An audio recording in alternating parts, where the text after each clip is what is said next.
Secara khusus pagi hari ini kita akan melihat kelanjutan daripada apa yang terjadi pada anak-anak yang meninggal, baik ketika mereka masih ada di kandungan sebagai janin yang juga adalah manusia seutuhnya, ataupun ketika mereka sudah sempat dilahirkan tetapi meninggal sebelum mereka masuk di dalam usia yang cukup dewasa untuk memahami berita Injil dan juga memilih keyakinan mereka untuk percaya kepada Yesus Kristus sebagai Tuhan dan Juru Selamat mereka. Apa yang terjadi kepada anak-anak kecil dan juga bayi yang meninggal terlalu dini di mata manusia? Kemarin kita sudah bahas bahwa ada 4 alasan mengapa anak kecil yang meninggal akan langsung masuk surga. Yang pertama, karena karakter Allah itu sendiri, karena kebaikan daripada Tuhan. Tuhan seringkali disebut sebagai Bapa di dalam Alkitab. Dan Bapa kita tahu adalah Bapa yang sangat baik kepada semua orang. Dia tidak akan berbuat yang tidak adil kepada anak-anaknya. Kita juga melihat dan sudah belajar tentang syarat daripada keselamatan itu sendiri, karena anak-anak ini belum cukup dewasa untuk bisa membedakan mana yang baik dan yang jahat, mana yang mereka benar-benar butuhkan di dalam kehidupan ini. Mereka belum bisa memilih bagi diri mereka sendiri. Karena itu kasih karunia Tuhan melindungi mereka, dan pengorbanan Yesus, darah Yesus yang tercurah di Kalvari, termasuk menebus anak-anak kecil dan juga bayi yang meninggal terlalu dini. Itu berbicara tentang syarat keselamatan itu sendiri.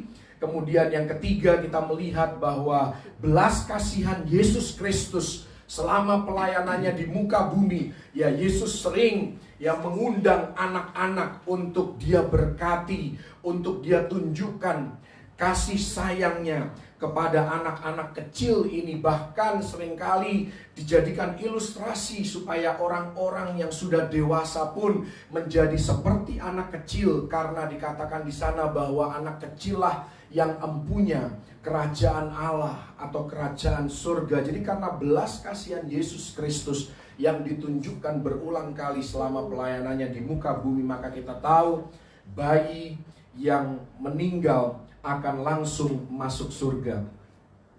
Hari ini kita melihat alasan yang keempat, dan kita akan melanjutkan dengan aplikasi dan juga penerapannya di dalam kehidupan kita sebagai orang percaya. Alasan keempat, kenapa bayi dan anak kecil yang meninggal akan langsung masuk surga. Alasannya bisa kita lihat dari 2 Samuel pasal yang ke-12. Anda catat, ayatnya dimulai dari ayat yang ke-14 sampai ayat yang ke-23. Ini adalah kisah kehidupan Daud. Jadi kita mengambil kesimpulan ini bahwa anak kecil dan bayi yang meninggal akan langsung masuk surga itu berdasarkan kisah hidup daripada Daud. 2 Samuel 12 ayat 14 sampai 23. Walaupun demikian, karena engkau dengan perbuatan ini telah sangat menista Tuhan, pastilah anak yang lahir bagimu itu akan mati. Jadi Nabi Nathan diutus oleh Tuhan untuk mengkonfrontir Raja Daud. Ini terjadi 1 tahun setelah perzinahan Daud dengan Bathsheba. Ya, jadi kita melihat di sini bahwa Mazmur 51 pun ditulis setelah Daud ditegur, dikonfrontir oleh Nabi Nathan atas perbuatan dosanya dengan Bathsheba. Ayat 15, kemudian pergilah Nathan ke rumahnya, dan Tuhan menulai anak yang dilahirkan bekas istri Uria bagi Daud sehingga sakit. Lalu Daud memohon kepada Allah, oleh karena anak itu ia berpuasa dengan tekun, dan apabila ia masuk ke dalam semalam-malaman itu ia berbaring di tanah. Maka datanglah kepadanya para tua-tua yang di rumahnya untuk meminta ia bangun dari lantai, tetapi ia tidak mau. juga ia tidak makan bersama-sama dengan mereka. Pada hari yang ketujuh matilah anak itu. Dan pegawai-pegawai Daud takut memberitahukan kepadanya bahwa anak itu sudah mati. Sebab mereka berkata, ketika anak itu masih hidup, kita telah berbicara kepadanya, tetapi ia tidak menghiraukan perkataan kita. Bagaimana kita dapat mengatakan kepadanya anak itu sudah mati? Jangan-jangan ia mencelakakan diri. Ketika Daud melihat bahwa pegawai-pegawainya berbisik-bisik, mengertilah ia bahwa anak itu sudah mati. Lalu Daud bertanya kepada pegawai-pegawainya, sudah matikah anak itu? Jawab mereka, sudah. Lalu Daud bangun dari lantai, ia mandi dan berurap dan bertukar pakaian. Ia masuk ke dalam rumah Tuhan dan sujud menyembah. Sesudah itu pulanglah ia ke rumahnya, dan atas permintaannya dihidangkan kepadanya roti, lalu ia makan. Berkatalah pegawai-pegawainya kepadanya, apakah artinya hal yang kau perbuat ini? Oleh karena anak yang masih hidup itu engkau berpuasa dan menangis, tetapi sesudah anak itu mati engkau bangun dan makan. Jawabnya, selagi anak itu hidup, aku berpuasa dan menangis karena pikirku, siapa tahu Tuhan mengasihani aku sehingga anak itu tetap hidup. Tetapi sekarang ia sudah mati. Mengapa aku harus berpuasa?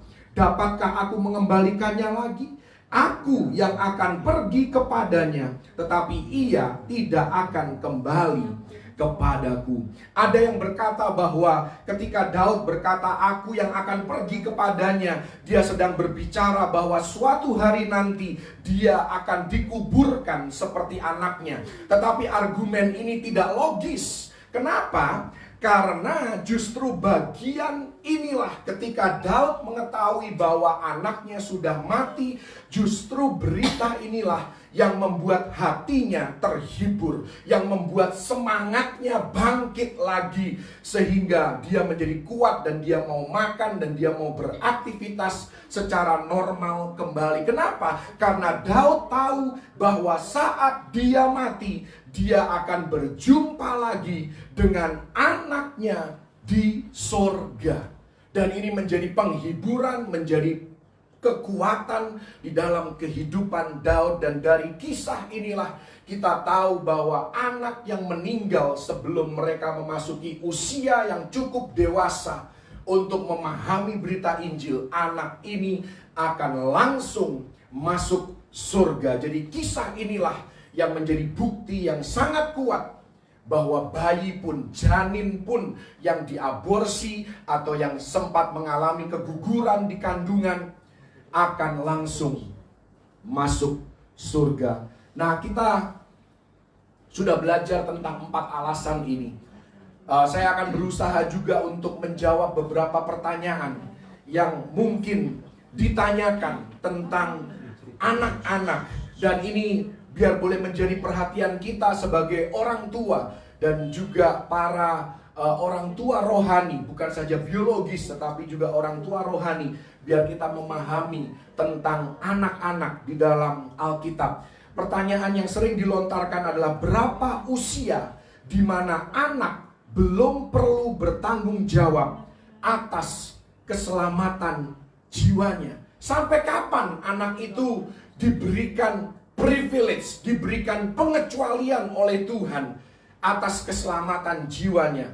Ya, Alkitab tidak memberikan secara gamblang dan secara jelas berapa usia anak-anak di mana mereka harus mulai bertanggung jawab atas keselamatannya. Dan ini berbeda-beda tergantung daripada pertumbuhan dan juga kemampuan anak itu untuk memahami. Beberapa anak mungkin usia 12 tahun mereka sudah bisa memahami firman Tuhan. Mereka sudah bisa mengerti ya keadaan mereka sebagai orang berdosa, kebutuhan mereka akan juru selamat. Beberapa anak yang lain mungkin harus membutuhkan waktu yang lebih lama untuk bisa mengerti tentang keberdosaan manusia. Jadi kalaupun Anda punya 2 anak yang kembar, maka Anda tahu dalam proses perkembangannya tidak ada 2 anak yang sama persis sekalipun mereka kembar. Dan selama masa periode di mana mereka belum cukup dewasa untuk membedakan mana yang baik dan yang jahat, mereka dilindungi oleh darah Kristus. Sampai mereka memahami Injil, barulah mereka harus bertanggung jawab atas keselamatan jiwa mereka. Kita sudah membaca di dalam Yesaya 7 ayat 16. Mari kita lihat sekali lagi ayat ini. Yesaya 7 ayat 16 ini berbicara tentang satu periode penentu kedewasaan dari seorang anak. Di sini dikatakan, sebab sebelum anak itu tahu menolak yang jahat dan memilih yang baik. Jadi sekali lagi Alkitab tidak memberikan usia tertentu, tetapi ada waktunya dalam kehidupan setiap anak yang mana mereka mulai mengerti kasih Allah. Mereka mulai memahami tentang keadaan manusia yang lahir dengan the original sin atau dosa asal itu. Beberapa anak memahaminya di usia yang lebih muda daripada anak-anak yang lain. Jadi jawabannya adalah bukan soal usia, melainkan kapan anak itu mulai memahami hal-hal rohani. Nah, pertanyaan selanjutnya, bagaimana kita sebagai orang tua tahu waktunya bagi anak-anak kita bertanggung jawab atas keselamatan jiwa mereka? Ya, biasanya para orang tua, pengalaman kami pun sebagai orang tua, mereka akan mulai bertanya, mulai ada diskusi tentang hal-hal rohani, hal-hal yang berkaitan dengan kebenaran firman Tuhan. Ada satu pemahaman, ada satu pertanyaan, wondering di dalam kehidupan mereka tentang perlunya diselamatkan, tentang apa yang dilakukan oleh Yesus di Kalvari, apa maknanya, apa signifikansinya, dan lain sebagainya. Karena itu penyerahan anak menjadi sangat-sangat penting. Ya, seringkali ya 1 bulan atau 40 hari setelah anak itu dilahirkan, ya diserahkan di gereja, didoakan bersama-sama. Ini merupakan satu komitmen bagi para orang tua sebenarnya, lebih daripada penyerahan anak itu sendiri. Ini adalah komitmen orang tua bahwa mereka akan membesarkan anak itu dengan cara yang sesuai dengan kehendak Tuhan. Dan mereka berjanji akan memberikan pengertian kepada anak ini tentang jalan-jalan Tuhan. Nah, selanjutnya ada juga pertanyaan, kapan anak-anak harus dibaptis? Karena seringkali ya kita itu melihat baptisan itu seringkali kita tidak menunggu anak-anak itu sampai mengerti. Kita sebagai orang tua seringkali memaksakan diri. Oh, anak-anak harus dibaptis sedini mungkin. Menurut pendapat saya, kalau bicara tentang baptisan, kita harus menunggu sampai anak-anak kita benar-benar mengerti Injil dan mereka bisa menjelaskan berita Injil. Nah, ini berbeda-beda. Ya, beda gereja, beda kebijakan, dan juga beda anak, beda daripada perkembangan dan pertumbuhan mereka. Yang harus ditanyakan ketika seseorang minta dibaptis, khususnya seorang anak atau remaja yang hendak dibaptis, seorang hamba Tuhan harus memastikan bahwa anak itu harus bisa menjelaskan kenapa dia harus dibaptis. Dia harus bisa menjelaskan kenapa dia menjadi orang Kristen dan apa maknanya menjadi orang Kristen. Pada saat itulah baru kalau mereka bisa menjelaskan dengan baik, mereka bisa mengerti dan memahami berita Injil dan kenapa mereka mau hidup sebagai orang Kristen, sebagai pengikut Kristus, barulah anak itu bisa dibaptis. Demikian juga terkait dengan perjamuan kudus yang kalau kita lihat ya 1 Korintus 11, mari kita lihat ayat ini.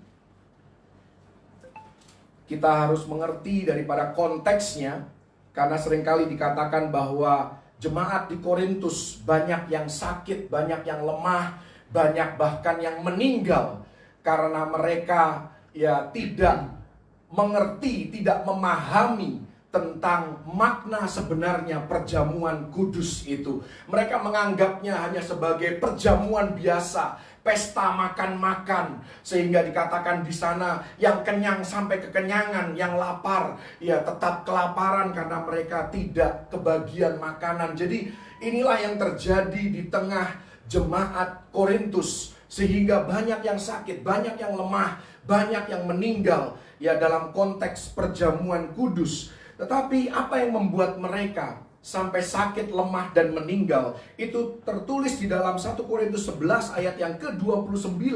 Dan ini menjadi patokan kita, pedoman kita, kapan seseorang bisa mengambil perjamuan kudus.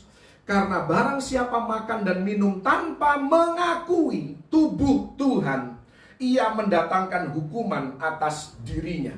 Jadi inilah kualifikasi seseorang bisa mengambil perjamuan kudus, yaitu ketika dia bisa mengakui tubuh Tuhan. Apa maksudnya mengakui? Mengakui tubuh Tuhan, ini kata mengakui di sana juga dipakai di dalam Markus 11 ayat yang ke-23 ketika berbicara tentang doa yang memindahkan gunung. Artinya orang itu tidak boleh bimbang, orang itu tidak boleh meragukan pengorbanan Yesus Kristus di atas kayu salib. Itulah korban penghapus dosa. Itulah satu-satunya jalan di mana kita bisa diperdamaikan dengan Allah Bapa di sorga. Jadi satu-satunya keselamatan, jalan keselamatan menuju surga adalah melalui Kalvari, melalui pengorbanan Kristus di atas kayu salib. Jadi kalau seseorang mengambil perjamuan kudus, dan supaya perjamuan kudus itu menjadi berkat dan bukan menjadi kutuk,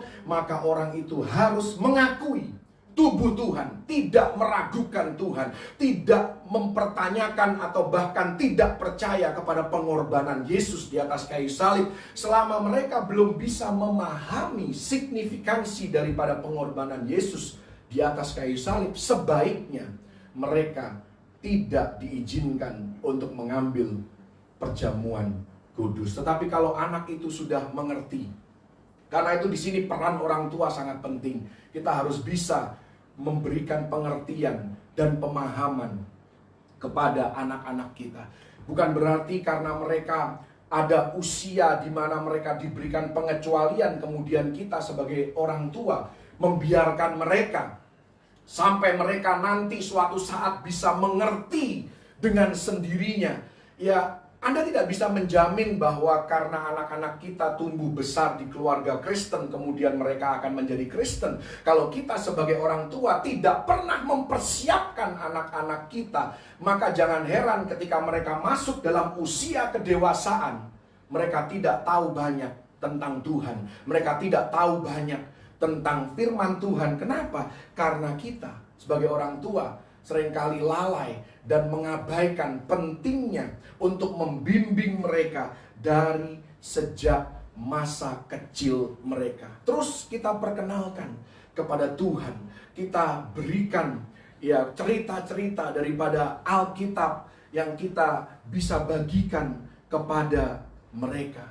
Kita tidak akan bisa mengimpartasikan apa yang tidak kita miliki. Karena itu kita sebagai orang tua harus punya pergaulan yang intim dengan firman Tuhan, mau belajar firman Tuhan, mau melakukan firman Tuhan, sehingga kita bisa membagikan kesaksian hidup kita. Kita bisa membagikan kebenaran dan kisah-kisah di dalam Alkitab untuk mempersiapkan anak-anak kita, karena anak-anak cenderung meneladani apa yang dilakukan dan dipercaya oleh orang tua mereka, bukan sekedar perkataan orang tua, tetapi kita juga harus menjadi orang tua yang terhormat. Sebelum kita menuntut anak-anak kita tunduk dan taat kepada kita sebagai orang tua, kita juga harus memastikan bahwa kita adalah orang tua yang terhormat, orang tua yang memang layak untuk dihormati. Ya, anak-anak pasti bisa membaca kehidupan orang tua. Pada waktunya nanti mereka akan tahu bahwa orang tuanya munafik, orang tuanya cuma ngomong doang, orang tuanya cuma bisa suruh-suruh tanpa dia sendiri mau melakukannya. Anak-anak bisa membaca itu dan kita harus waspada. Ketika waktu itu tiba, kita sebagai orang tua adalah orang tua yang benar-benar layak untuk dihormati, layak untuk anak-anak kita tunduk dan taat kepada kita, meneladani kehidupan kita.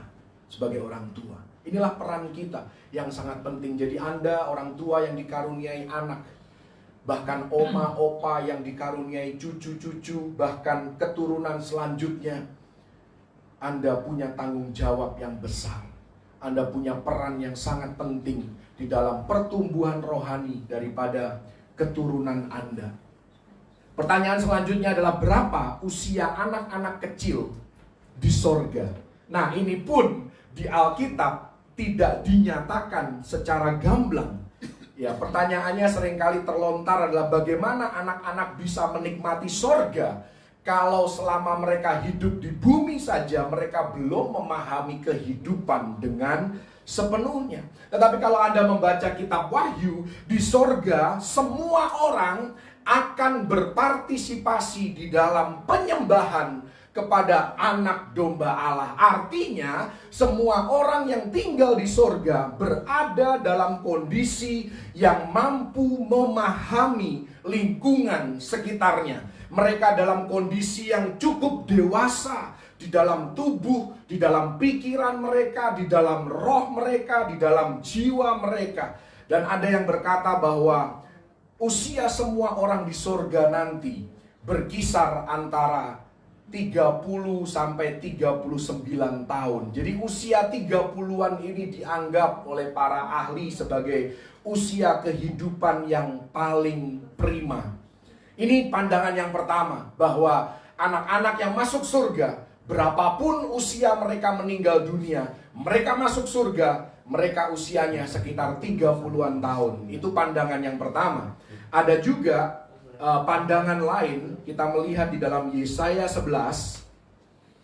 Mari kita lihat Yesaya 11. Sekali lagi ini Alkitab tidak memberikan pedoman secara jelas, secara spesifik. Jadi ada beberapa interpretasi.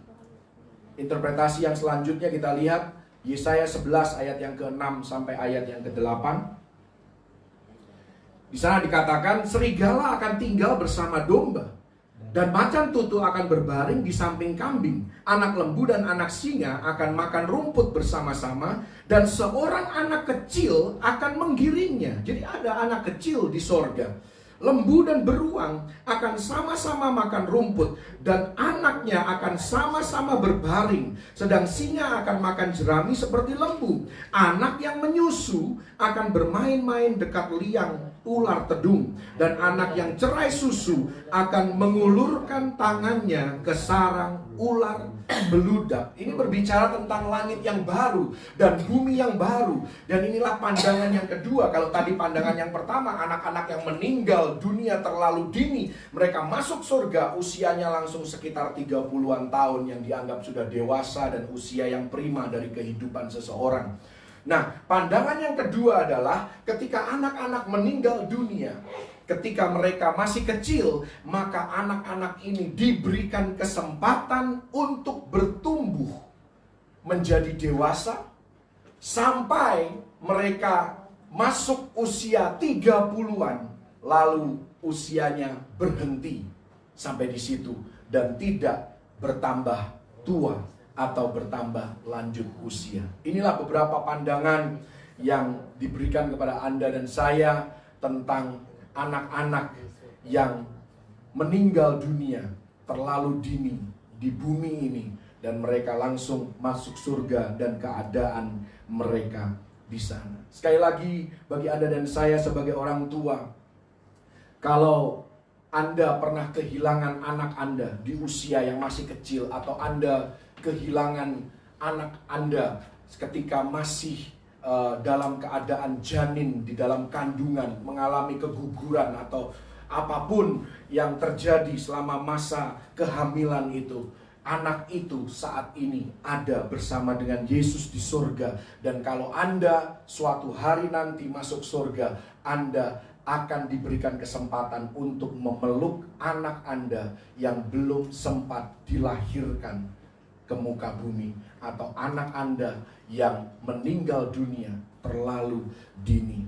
Dan sambil menantikan anak-anak kita yang hidup saat ini masuk di dalam usia kedewasaan mereka, mari kita sebagai orang tua jangan mengabaikan tanggung jawab kita untuk membekali anak-anak kita dengan firman Tuhan. Sedini mungkin kita mulai, karena tidak ada jaminan mereka akan menjadi pengikut Kristus ketika mereka masuk dalam usia yang cukup dewasa. Dan yang selanjutnya yang perlu dipastikan adalah kalau anak-anak kecil dan bayi ini atau bahkan janin ini akan ada di surga, pastikan Anda sebagai orang tua pun akan masuk surga nantinya. Dan satu-satunya cara untuk masuk surga adalah dengan menaruh kepercayaan Anda kepada Yesus Kristus sebagai Tuhan dan Juru Selamat di dalam kehidupan Anda. Yohanes 14 ayat yang ke-6, akulah jalan, kebenaran, dan hidup. Tidak seorang pun sampai ke rumah Bapa kalau tidak melalui aku. Haleluya. Sekarang mari kita lihat bagian aplikasi daripada pelajaran tentang apa yang terjadi pada anak-anak di sorga. Ini khususnya ditujukan kepada para orang tua. Mari kita lihat Yohanes pasal yang ke-6.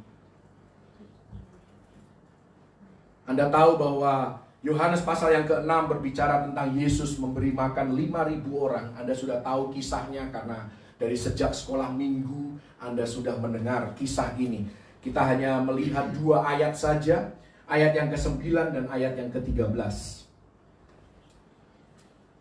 Dikatakan di sana, di sini ada seorang anak yang mempunyai 5 roti jelai dan 2 ikan. Tetapi apakah artinya itu untuk orang sebanyak ini? Ayat 13 mari kita lihat. Maka mereka pun mengumpulkannya dan mengisi 12 bakul penuh dengan potongan-potongan dari ke-5 roti jelai yang lebih setelah orang makan. Perhatikan di sini adalah satu mujizat yang berkaitan dengan bekal yang dibawa oleh seorang anak, dan bekal ini telah dipersiapkan sebelumnya oleh seorang ibu atau ayah yang sangat peduli kepada anaknya.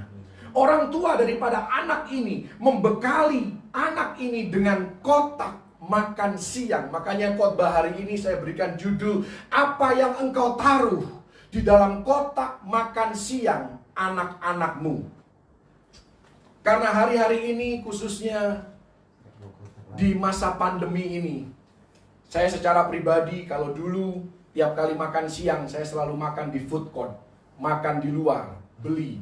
Sekarang saya selalu diberikan lunchbox, selalu ada kotak makan siang, bekal ya dari istri yang sangat mengasihi saya dan peduli pada saya, dan selalu mempersiapkan ya makan siang yang menunya selalu enak-enak sehingga sangat sulit bagi saya untuk berdiet. Dan ini merupakan satu hal yang menjadi tren akhir-akhir ini, khususnya di masa pandemi, karena orang menjadi takut dan khawatir untuk makan di luar, sehingga sering membawa bekal dari rumah untuk dimakan pada jam makan siang di kantor. Pertanyaannya, sekali lagi, apa yang telah kita taruh di dalam kotak makan siang anak-anak kita? Mujizat yang terjadi dalam Yohanes pasal yang ke-6 ditentukan oleh apa yang dibawa oleh anak ini, apa yang dibekalkan oleh orang tua daripada anak ini, dan merupakan tanggung jawab daripada anak ini untuk menjaga bekal itu dengan sebaik-baiknya. Anda tahu kenapa Abraham dipilih oleh Tuhan menjadi bapa segala bangsa dan bapa iman, orang beriman? Mari kita lihat alasannya. Kejadian 18 ayat yang ke-19. Tuhan memberikan alasan kenapa Abraham dipilih untuk menjadi sahabat Allah, untuk menjadi bapa iman orang percaya. Ini alasannya, saudara. Sebab aku telah memilih dia supaya diperintahkannya kepada anak-anaknya dan kepada keturunannya, supaya tetap hidup menurut jalan yang ditunjukkan Tuhan dengan melakukan kebenaran dan keadilan, dan supaya Tuhan memenuhi kepada Abraham apa yang dijanjikannya kepadanya. Inilah alasan kenapa Tuhan memilih Abraham dan bukan yang lain.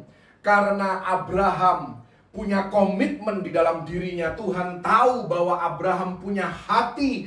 Apapun berkat pewahyuan yang dia terima dari Tuhan, dia akan turunkan kepada anak-anaknya, kepada cucu-cucunya, kepada keturunan selanjutnya. Bahkan Abraham dipilih untuk pada akhirnya menurunkan Yesus Kristus bagi Anda dan saya.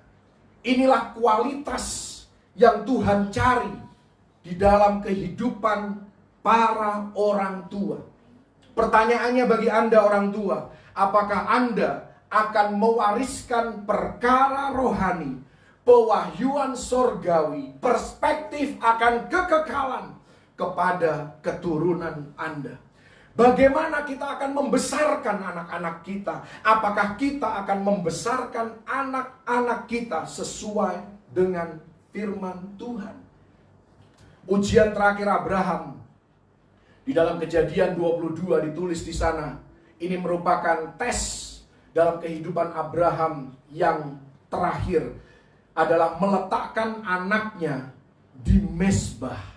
Sekalipun Abraham pada saat itu tidak mengerti dan tidak memahami maksudnya Tuhan, tetapi dia percaya sepenuhnya kepada Tuhan sehingga dia tidak takut, dia tidak khawatir akan masa depan daripada anak yang Tuhan karuniakan di dalam kehidupannya.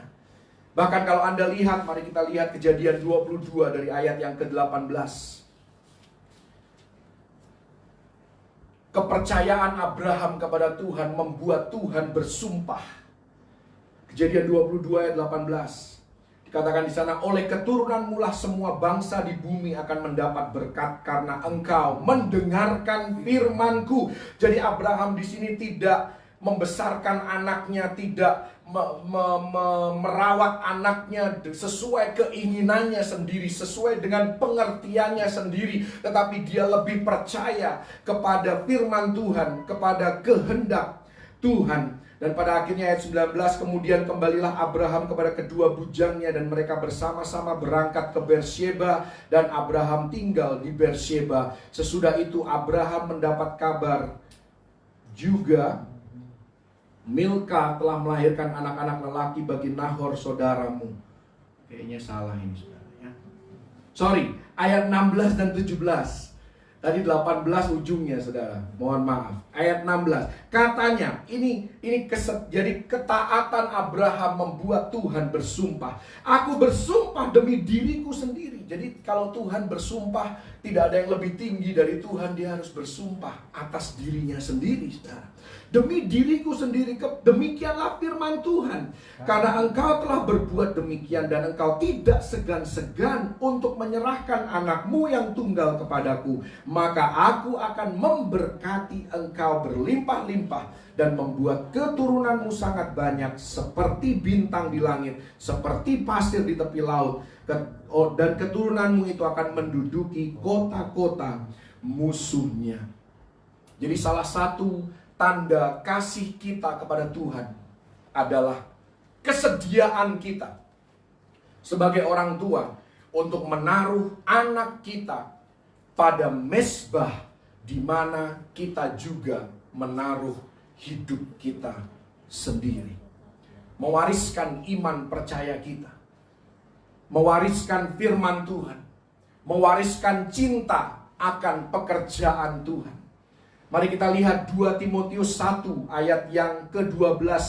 Coba dibuka di dalam bahasa Inggris, karena terjemahan bahasa Indonesia menurut saya terbalik saudara bahasanya. Saya akan bacakan dari bahasa Indonesia. Coba dibukanya 2 Timotius 1 ayat 12 dalam bahasa Inggris, supaya Anda tahu perbandingannya. Karena itu ketika Anda mengulas doktrin atau mengulas ayat firman Tuhan, ada baiknya Anda membandingkan berbagai versi.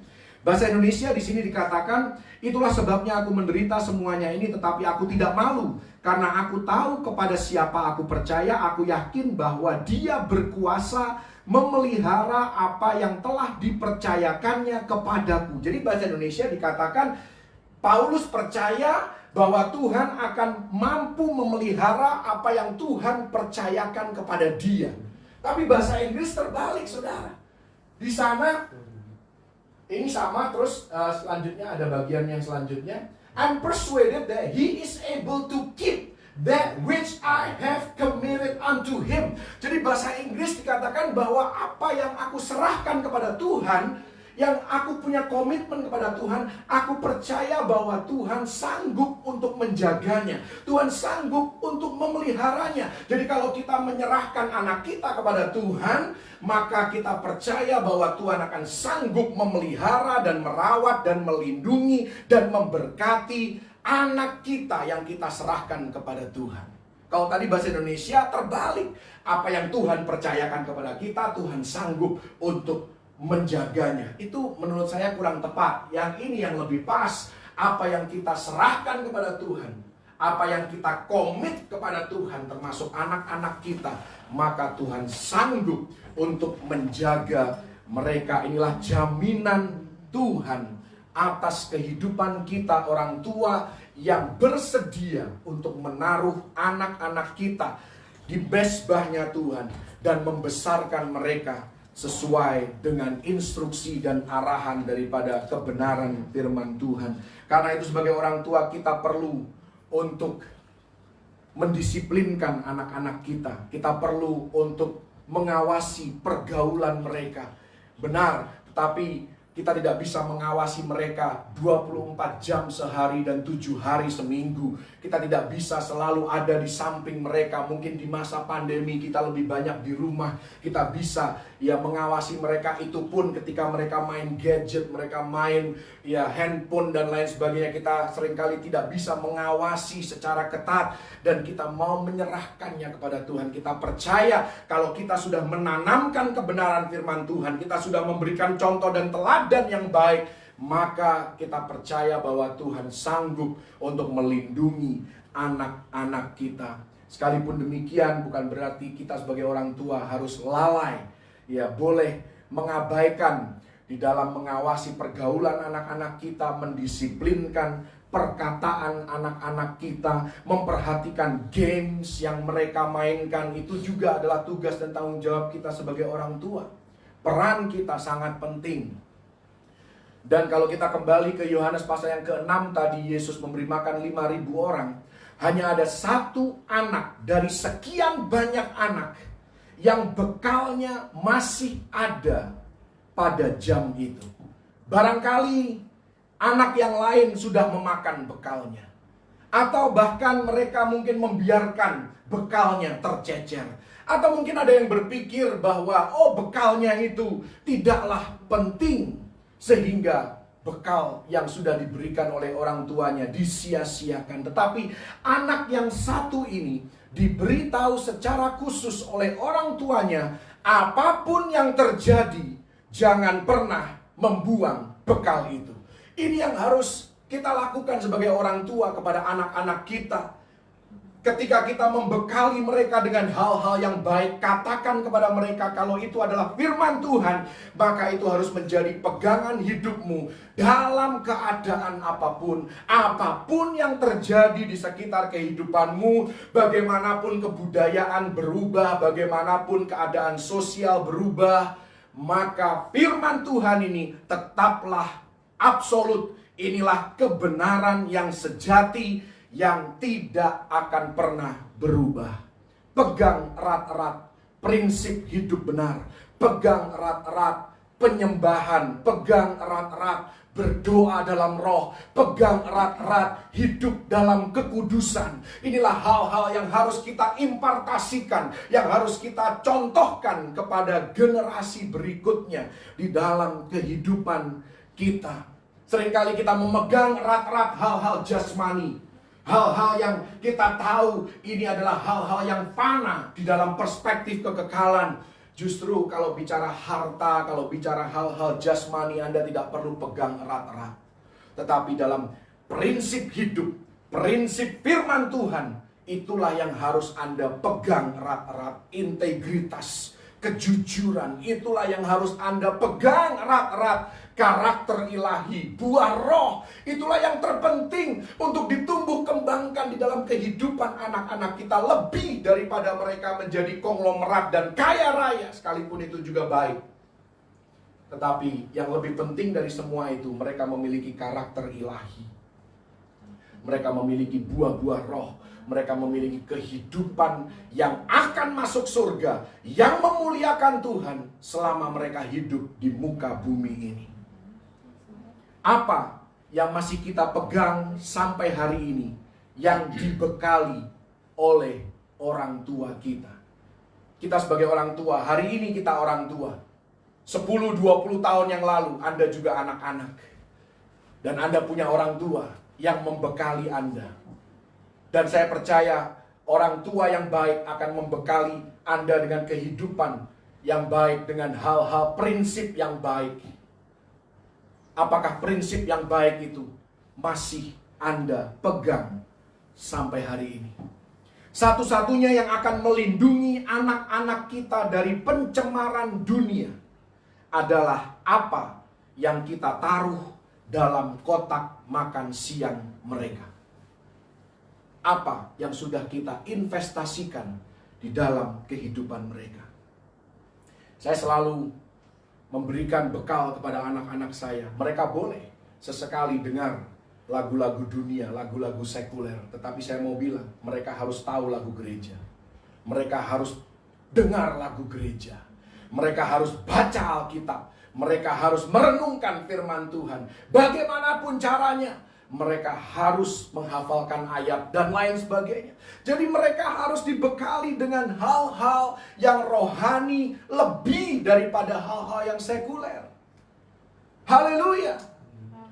Anak-anak kita memerlukan pelukan benar, tetapi mereka lebih memerlukan doa kita sebagai orang tua. Kita perlu meluangkan waktu untuk bercakap-cakap dengan mereka, untuk berbicara dari hati ke hati, curhat, sharing dan lain sebagainya. Tetapi mereka lebih membutuhkan doa-doa Anda.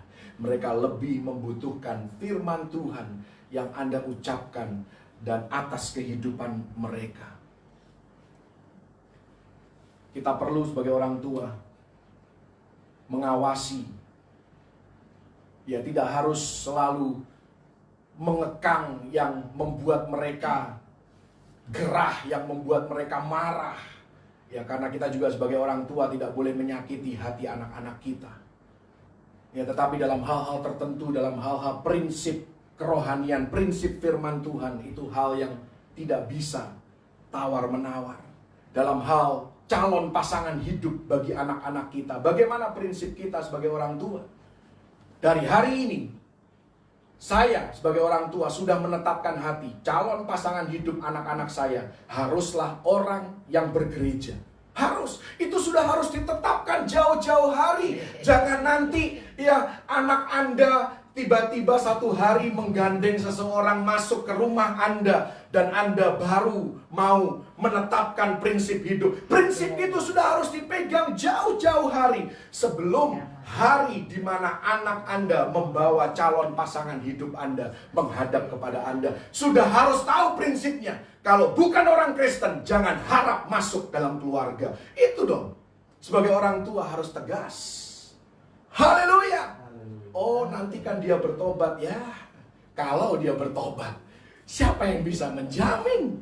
Haleluya. Kecuali Anda dengar suara Tuhan. Oke, boleh kawin sama orang itu ya. Namanya suara Tuhan ya, saya juga gak bisa melawan. Hamba Tuhan pun gak bisa ya mau cekcok dengan Tuhan, gak bisa saudara. Kalau sudah suara Tuhan ya sudah gitu. Haleluya. Ya, bagaimana gaya hidup anak-anak kita? Itu kita sudah harus punya prinsip, saudara.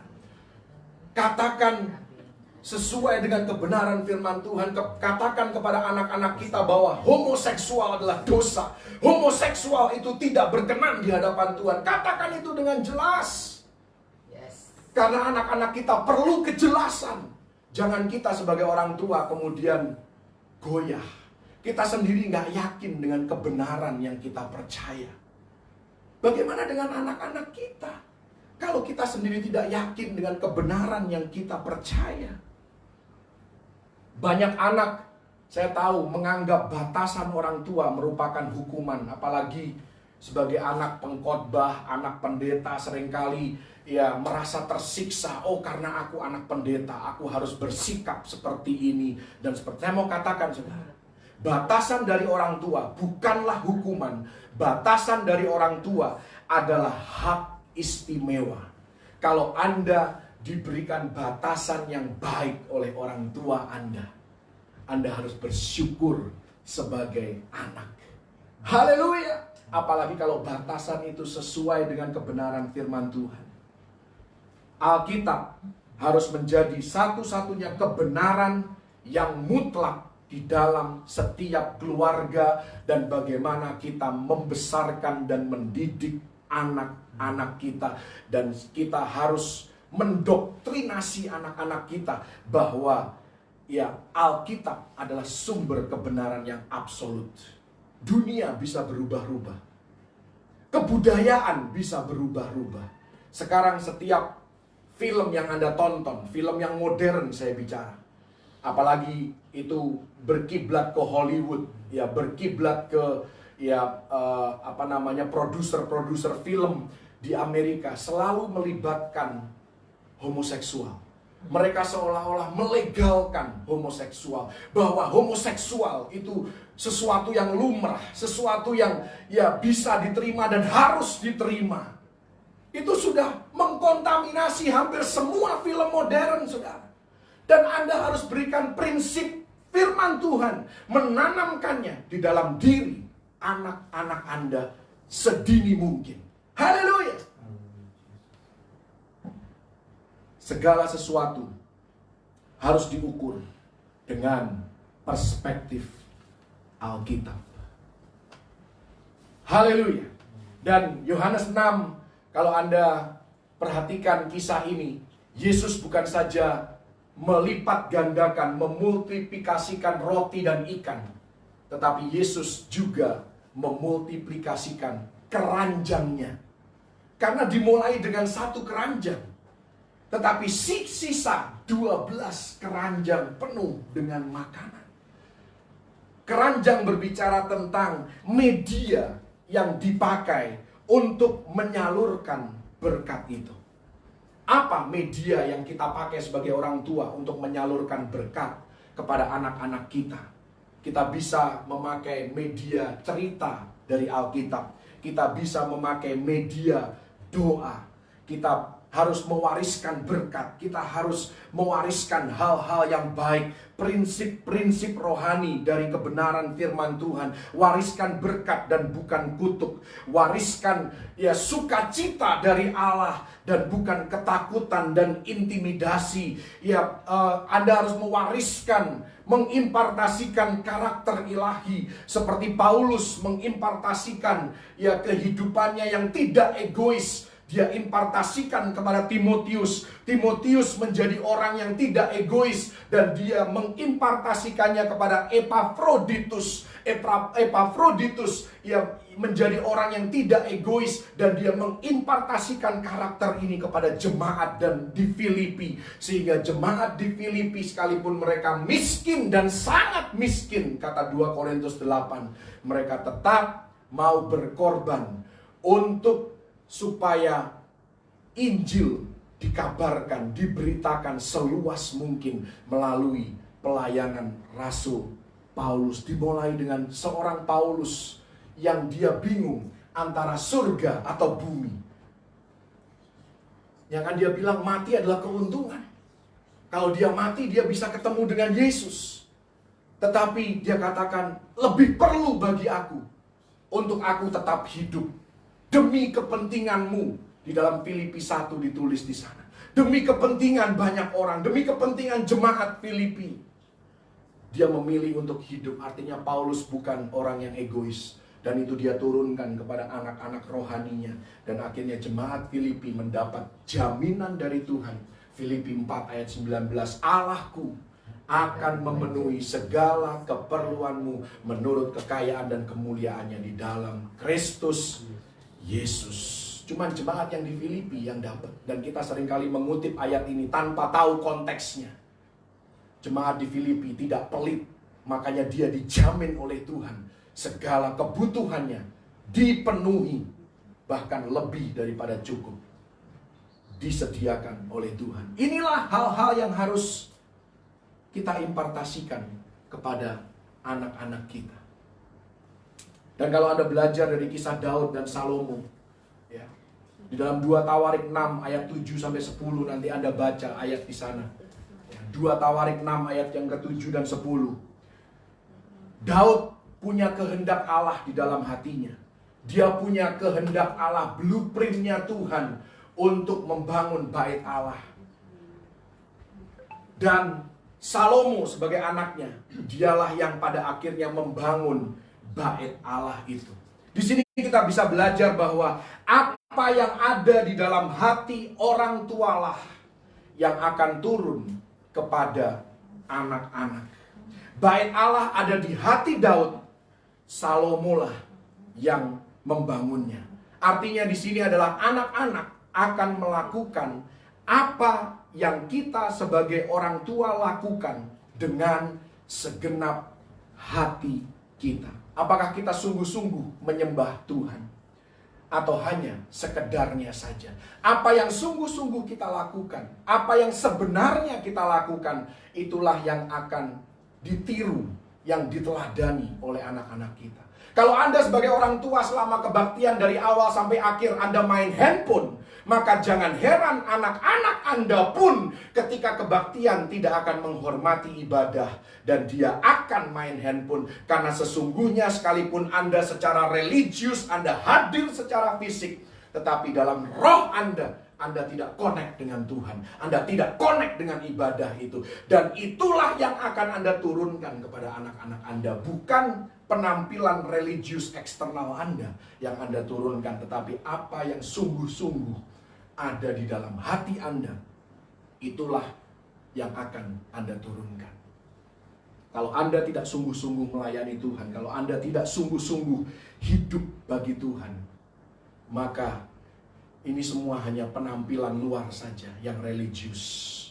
Bukan itu yang akan turun, melainkan kemunafikanlah yang akan turun kepada anak-anak kita. Di luarnya kelihatan baik, tapi di dalamnya tidak sungguh-sungguh dengan Tuhan, tidak sungguh-sungguh beribadah. Kita harus benar-benar cek, saudara, apakah kita sungguh-sungguh di dalam hati kita. Ketika ada kesempatan untuk beribadah seperti ini, apakah kita benar-benar sungguh-sungguh menghargai waktu ini, momen ibadah ini. Maka apa yang sungguh-sungguh kita hayati, sungguh-sungguh yang ada di dalam hati kita, itulah yang akan kita turunkan. Bukan, sekali lagi, bukan sekedar penampilan religius eksternal. Karena itu saya selalu tekankan buat anak-anak saya, selama ikut ibadah, taruh handphone. Tidak ada main handphone. Dan karena saya dan istri juga kalau ibadah tidak main handphone, kecuali untuk catat ibadah, catat khotbah, maka anak-anak saya pun akan mengikut. Karena orang tuanya lakukan. Kalau orang tuanya nggak lakukan, Anda bilang sama anak-anak Anda, taruh handphonemu. Ya, Dedi sama Mami aja main handphone, masa kita nggak boleh main? Ya, mau ngomong apa? Haleluya! Saya berani ngomong begini karena online ibadahnya, saudara. Saya tahu ini cobaan yang begitu besar untuk ikut ibadah online. Saya tahu itu, saudara.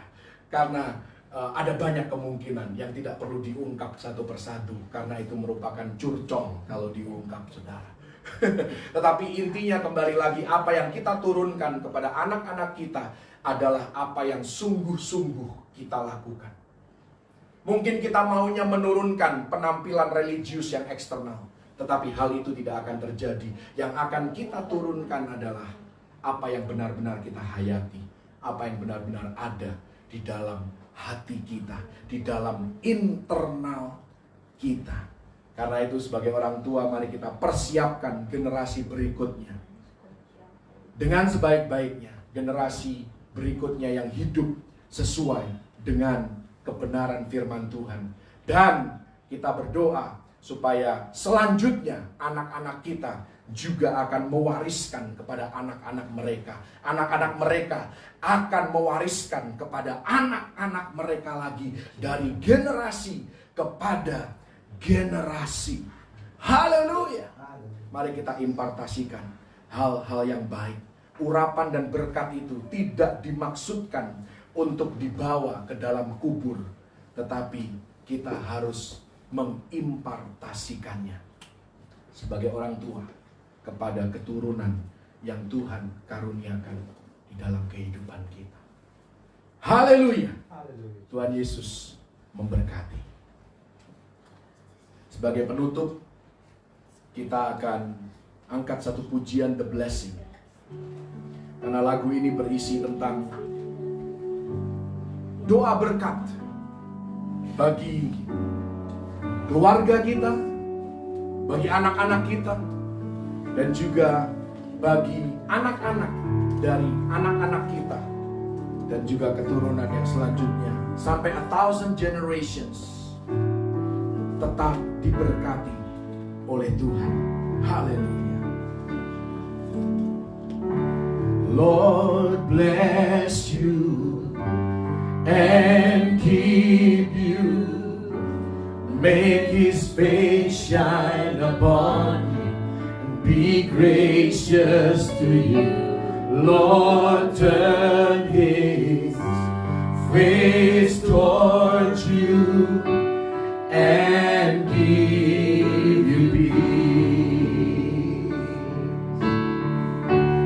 Lord bless you and keep you, make His face shine upon you and be gracious to you. Lord turn His face toward you and give you peace. Amen.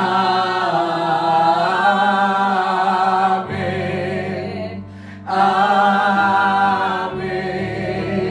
Amen. Amen.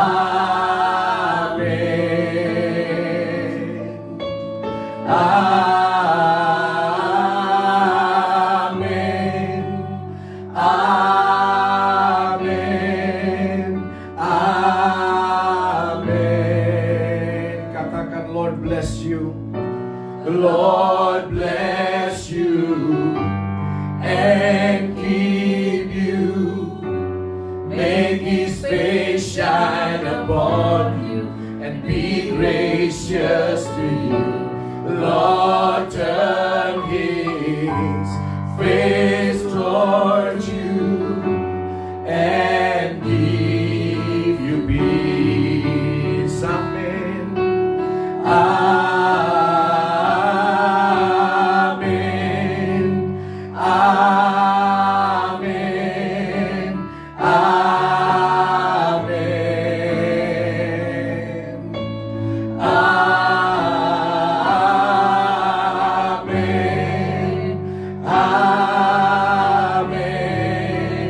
Amen. Amen.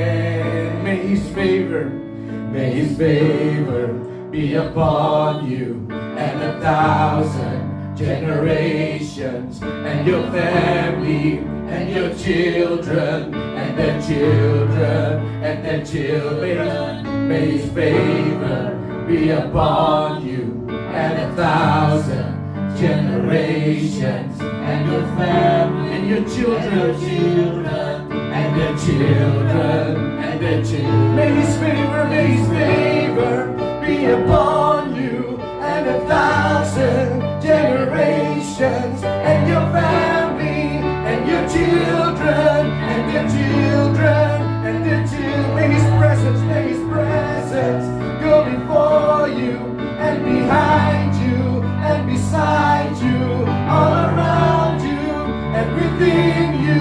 He is with you. He is with you in the morning, in the evening, in your coming and your going, in your weeping and rejoicing. He is for